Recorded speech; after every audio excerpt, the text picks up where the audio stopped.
Hello guys, ഇങ്ങനെയാണ് original carrot വരിക. ഇല്ല നമ്മുടെ നാട്ടിൽ ഈ ഇലയൊക്കെ പോയിട്ട് ഇതിൻ്റെ ഇത് മാത്രമേ കിട്ടൂ, കായ് മാത്രമേ കിട്ടുള്ളൂ. ഇതാണ് നമ്മുടെ ഒറിജിനൽ കൊടൈക്കനാൽ ക്യാരറ്റ്. ആ തണുപ്പ് പോലും പോയിട്ടില്ല. ഇപ്പോൾ ഫ്രഷായി വലിച്ചിട്ട് വന്നിട്ട് ഇവിടെ വെച്ചിരിക്കുന്ന ക്യാരറ്റാണ്. അപ്പോൾ നമ്മുടെ ഫാമിലി മെമ്പേഴ്സ് എല്ലാം ക്യാരറ്റ് വാങ്ങാൻ റെഡിയായി നിൽക്കുകയാണ്. ഫ്രഷ് ഒറിജിനൽ ക്യാരറ്റാണിത്. 916.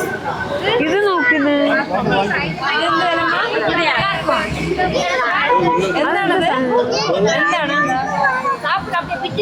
എന്താണ് ഫ്രഷ് ക്യാരറ്റാണ്.